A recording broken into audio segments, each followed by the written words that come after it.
Welcome all of you to my YouTube channel study live 100।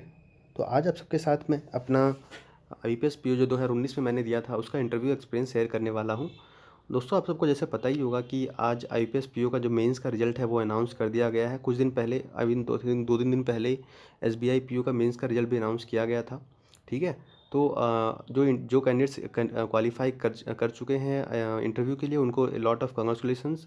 और already मेरे जो group है, मेरा टेलीग्राम ग्रुप है, उसमें काफ़ी सारे कैंडिडेट्स ने मतलब मुझे बताया कि उनका सिलेक्शन हो चुका है, अब वो इंटरव्यू में अपेयर होने वाले हैं। तो उनके लिए ये वीडियो बहुत इंपॉर्टेंट होने वाला है। जो भी candidate RRB PO, IPS PO या SBI PO के इंटरव्यू में अपेयर होने वाले हैं, उनके लिए ये वीडियो बहुत इंपॉर्टेंट होने वाली है। ठीक है दोस्तों।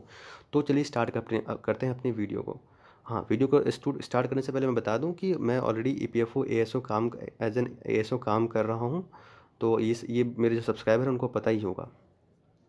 तो वीडियो में मैं क्या क्या बात करने वाला हूँ उस बारे में बात कर लेते हैं। तो वीडियो में मैं अपना कॉल लेटर दिखाने वाला हूँ आपको, और बताने वाला हूँ कि मेरा इंटरव्यू कहाँ हुआ था और उस दिन क्या क्या जो प्रोसेस जो होता है किस किस तरह से हुआ था मेरे साथ, वो मैं बताने वाला हूँ आपको बताऊँगा कि कितने मार्क्स जो इंटरव्यू में इंपॉर्टेंट होते हैं। ठीक है दोस्तों। और साथ ही साथ बताऊँगा कि DV किस तरह लिया गया था हमारा। उसके बाद DV के बाद जो क्वेश्चन मुझसे पूछे गए थे, पैनल्स में कितने लोग थे, कितने टाइम के लिए इंटरव्यू हुआ था, तो उन सब बातों पर मैं चर्चा करने वाला हूँ। तो चलिए स्टार्ट करते हैं अपनी वीडियो को। वीडियो स्टार्ट करने से पहले मैं बता दूँ कि आप वीडियो को पूरा देखेंगे, वीडियो को स्टार्ट से एंड तक देखेंगे, ताकि आपको एक एक बात का नॉलेज हो। ठीक है। आप कोई भी बात मिस कर जाएंगे तो ये आपको ही बाद में प्रॉब्लम क्रिएट करता है, आपको पूरी क्लैरिटी नहीं होती है इंटरव्यू के बारे में। तो इस वीडियो को शुरू से अंत तक देखेंगे दोस्तों। देखिए, ये मेरा कुछ कॉल लेटर था, आप देख सकते हैं। जो यहाँ पे नाम मेरे मेंशन था और यहाँ पे रजिस्ट्रेशन नंबर, रोल नंबर था। I was selected under general category, मैं जनरल कैटेगरी से वैसे भी था। ठीक है दोस्तों। उसके बाद मेरा जो इंटरव्यू हुआ था वो United bank of India Kolkata में हुआ था। It was on 5 February 2020, and जो टाइम जो अलॉट हुआ था मुझे वो 1 PM का था, एंड पैनल 3 में मेरा इंटरव्यू था। तो मुझे जहाँ तक याद है, जो इंटरव्यू था मेरा, एक मिनट दोस्तों, जो था मैं 10 बजे तक पहुंच चुका था मतलब उस बिल्डिंग में, बट उन्होंने मुझे अलाउ नहीं किया था क्योंकि उसके पहले दूसरे जो पैनल 1-2 था उनका इंटरव्यू चल रहा था। तो इसलिए मुझे 11 बजे उन्होंने अलाउ किया। 11 बजे जो जितने भी कैंडिडेट्स थे उनको अंदर बिल्डिंग के अंदर एंट्री मिली थी। उसके बाद गेट पे वेरीफाई किया गया जो हमारा कॉल लेटर उसके थ्रू, और जो हमारा वो जो आइडेंटिटी कार्ड होता है उससे वेरीफाई किया। उसके बाद हमें जो 4th फ्लोर पे ले जाया गया, 4th फ्लोर पे ले जाया गया। वहाँ पे एक हॉल था, कॉन्फ्रेंस हॉल था, जिसमें सारे कैंडिडेट्स बैठे हुए थे और उनका डॉक्यूमेंट वेरीफाई ऑलरेडी हो रहा था। फिर जो मेरा पैनल 3 था उसमें भी कुछ कुछ इन्होंने डिविजन्स कर दिए थे, जिसमें कुछ कुछ लोगों का ग्रुप बना दिया गया और उनका एक एक साथ DV हो रहा था। तो फिर मेरा वहाँ पे DV जो जो डॉक्यूमेंट वेरीफाई था वो उन्होंने कर लिया वहाँ पे, जो जो भी डॉक्यूमेंट्स हमें मंगवाए जाते हैं। उसके बाद मैं एक वीडियो लेके आऊँगा दोस्तों। ठीक है, कि कौन कौन से डॉक्यूमेंट्स मुझसे मांगे गए थे IPS PO के इंटरव्यू के टाइम पे। तो वो डॉक्यूमेंट वेरीफाई होने के बाद जो मुझे यहाँ तक याद है, 4 लोगों को 3 या 4 लोगों को एक साथ वो मुझे दूसरे, जहाँ पे इंटरव्यू पैनल बैठी हुई थी ना, दूसरे फ्लोर में, वहाँ पे ले गए वो मुझे। ठीक है। वहाँ पे बैठे, फिर वहाँ पे जो इंटरव्यू हॉल के बाहर, इंटरव्यू जो रूम था उसके बाहर 4-5 चेयर्स लगी हुई थी या एक सोफ़ा टाइप का लगा हुआ था। वहाँ पे 4-5 कैंडिडेट्स बैठे हुए थे और एक एक करके करके जो एंट्री मिल रही थी, मतलब जो डोरबेल था, जो इंटरव्यूअर थे वो प्रेस कर रहे थे और फिर एक एक करके हमें अंदर जाना था। तो कुछ इस तरह से हुआ था। मैं पहले बता दूं कि जो मेरा पैनल था उसमें 4 मेंबर्स थे टोटल। उसमें से एक फीमेल थी और एक 3 मेल मेंबर्स थे। RRB PO का मैं इंटरव्यू एक्सपीरियंस शेयर कर चुका था। उसमें मैंने बताया था किस तरह उस दिन मेरा एक्सपीरियंस था। वो आप देखें उस वीडियो को, आपको भी अच्छे से आइडिया मिल जाएगा। जो मेरा इंटरव्यू हुआ था वो टोटल 15 मिनट का हुआ था। बट ऐसा नहीं है, क्योंकि मुझे याद है मेरा इंटरव्यू जो है ना वो अराउंड 4:30 बजे के, 4:30 4:30 PM के अराउंड हुआ था, जिस वक्त ऑलरेडी बहुत लेट हो चुका होता है। और उसके मेरे बाद जो है ना 4-5 कैंडिडेट्स ही थे बस।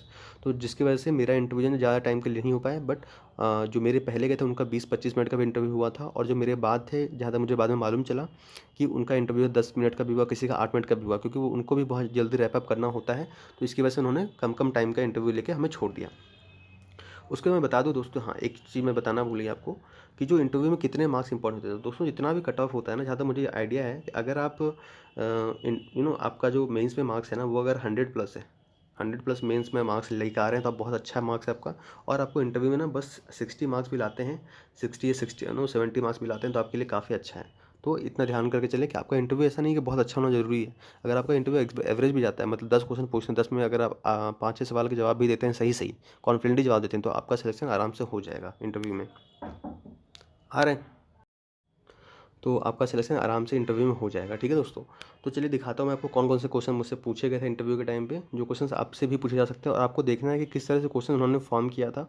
ऐसे ही रैंडमली कुछ भी नहीं पूछ रहे थे मुझसे, मतलब मैं जो उनको जवाब दे रहा था ना, उसके बीच से ही उनका क्वेश्चंस क्रॉस क्वेश्चंस पुट हो रहा था। तो आपको भी इन चीज़ों का ध्यान रखना है कि आप जो चीज़ें मेंशन करेंगे ना उनको, उनके बीच से ही जो आप टर्म्स का यूज़ करेंगे, जो वर्ड्स जो आप कुछ चीज़ों का इस्तेमाल करेंगे, उन्हीं से वो क्वेश्चन पूछेंगे।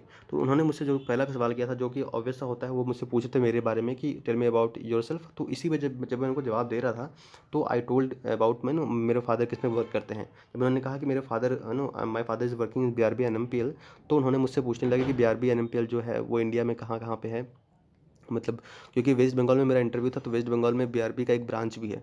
तो इसकी वजह से उन्होंने मुझसे क्वेश्चन किया था। फिर वो मुझसे पूछने लगे कि और जो गवर्नमेंट की प्रिंटिंग प्रेस है वो कहाँ कहाँ पे है, बीआरबी एनएमपीएल का फॉर्मेशन कब हुआ था। तो ये क्वेश्चन मुझसे पूछने लगे वो। उसके बाद उन्होंने मुझसे पूछा कि एनपीए क्या होता है, जो कि एक बहुत ही फेवरेट टॉपिक होता है इंटरव्यू के लिए। एनपीए पूछा, एनपीए का टाइप्स क्या क्या होते हैं, जो जैसे आपको पता ही होगा, जो एनपीए बैड लोन्स होते हैं, जो कि बाद में इंटरेस्ट प्रोड्यूस नहीं करते, तो उनको एनपीए घोषित कर दिया जाता है।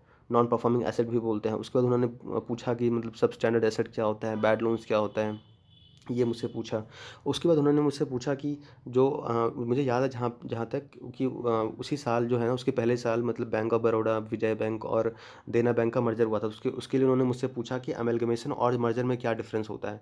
तो आपको जैसे दोस्तों पता ही होगा कि अमेलगमेशन और मर्जर में क्या डिफरेंस होता है। अमेलगमेशन का मतलब ये होता है कि जहाँ पे एक बड़ी बिजनेस जो होती है ना, एक बिग बिजनेस, स्ट्रॉन्गर बिजनेस एक वीकर बिजनेस को एक्वायर कर लेती है या टेक ओवर कर लेती है, उसको बोलते हैं अमेलगमेशन। वेयर मर्जर का क्या होता है कि वहाँ वेयर टू और मोर बिजनेस, जो बड़े बिजनेस होते हैं ना, वो कंबाइन करके एक न्यू बिजनेस मतलब न्यू एंटिटी बन जाती है। जैसे कि बैंक ऑफ बड़ौदा, देना बैंक और विजय बैंक का मर्जर हुआ था। तो ये उन्होंने मुझसे पूछा। फिर देना बैंक का जब इशू आया तो उन्होंने मुझसे बोला कि देना बैंक का मर्जर क्यों हो रहा है। तो जहाँ तक मुझे, मैं इसके बारे में पढ़ के गया था, पीसीए, प्रॉम्प्ट करेक्टिव एक्शन। उन्होंने मुझसे पूछा था कि देना मतलब पीसीए में क्यों रखा गया इनको, और कौन कौन से बैंक्स जो हैं वो पीसीए में हैं अभी फ़िलहाल। तो उस वक्त जो थे जितने भी बैंक्स थे पीसीए में, मैंने उनका नाम बोल दिया था, क्योंकि मैंने इसके बारे में पढ़ के गया था और इसके बारे में ऑलरेडी कैंडिडेट्स बहुत डिस्कस कर रहे थे पहले से ही। तो इसके बारे में मैं पढ़ के गया था। ये हो गया। उसके बाद उन्होंने मुझसे पूछा कि जो क्वेश्चन था उनका, ये बोल दिया मैंने। उनके बाद उनका एक और फेवरेट टॉपिक जो है priority sector lending. But the question was not that what is priority sector lending. उन्होंने मुझसे पूछा कि प्रायोरिटी सेक्टर लेंडिंग में जो जो एलाइड मतलब जो एरियाज़ होते हैं वो कौन कौन से होते हैं, मतलब प्रायोरिटी सेक्टर्स कौन कौन से होते हैं। तो उनको मैंने बता दिया ऑलरेडी, क्योंकि मैं पढ़ के गया था। बैंकिंग स्टैटिक का ही पार्ट होता है, जिसमें आपको पता ही होगा रिन्यूएबल एनर्जी होता है, विगर सेक्शंस होता है, एमएसएमई होता है, हाउसिंग इंफ्रास्ट्रक्चर्स होते हैं। तो ये मैंने ऑलरेडी बता दिया उनको। तो इस तरह के जो वीडियोज़ हैं ना दोस्तों, मैं ऑलरेडी जो स्टैटिक पार्ट है, जो बैंकिंग अवेयरनेस में कौन कौन से क्वेश्चन पूछे गए हैं अब तक और पूछे जा सकते हैं, उसके बाद मैं वीडियो बनाई है, पार्ट 1, पार्ट 2, पार्ट 3 बोल के काफ़ी सारे सीरीज़ के वीडियो बनाए हैं मैंने। तो उस वीडियो को नहीं देखा है तो आप मेरे प्लेलिस्ट में जाएँ, उन वीडियोज़ को जाके देखें। उसके बाद इसी दौरान वो स्मॉल फाइनेंस बैंक की बात कर रहे थे, जिसमें मैंने एएनबीसी वर्ड इस्तेमाल किया था, एएनबीसी। तो आप बहुत से कैंडिडेट्स जिसको पता नहीं है एएनबीसी क्या होता है, तो वो जाके अभी गूगल में सर्च करें और वो कमेंट करके बताएं कि एएनबीसी क्या होता है। मैं आपको बता दूं, एएन का मतलब होता है एडजस्टेड नेट, मतलब उसके बाद आपको पता करना है और मुझे बताना है, ठीक है दोस्तों। इसके बारे में मैंने बहुत अच्छे से उनको जवाब नहीं दिया था उस वक्त, क्योंकि मैं एएनबीसी के बारे में डिटेल में पढ़ के नहीं गया था। मुझे लगा था कि एएनबीसी के बारे में डिटेल में नहीं पूछेंगे, तो मैंने इतना डिटेल में पढ़ा भी नहीं था, क्योंकि ऑलरेडी मैं उस वक्त ईपीएफओ एसएम सेलेक्ट हो चुका था और मेरा कोई मूड नहीं था कि मैं मतलब इस तरह से मुझे सिलेक्शन लेना ही है जाके। तो मैं बहुत अच्छे तैयार करके नहीं गया था बैंकिंग अवेयरनेस को। उसके बाद उन्होंने मुझसे पूछा कि do you know have you read the today newspaper. तो उनको मैंने बताया कि हाँ सर, मैं न्यूज़पेपर पढ़ता हूँ और मतलब मैं हर दिन पढ़ता हूँ। तो मैंने बताया कि मैं टाइम्स ऑफ इंडिया पढ़ता हूँ। तो उन्होंने मुझसे पूछा कि बताइए कि आज का हेडलाइन क्या था। तो मुझे जहाँ तक याद है उस टाइम पे ऑनियन प्राइस का जो है ना वो बहुत ज़्यादा हाइक था।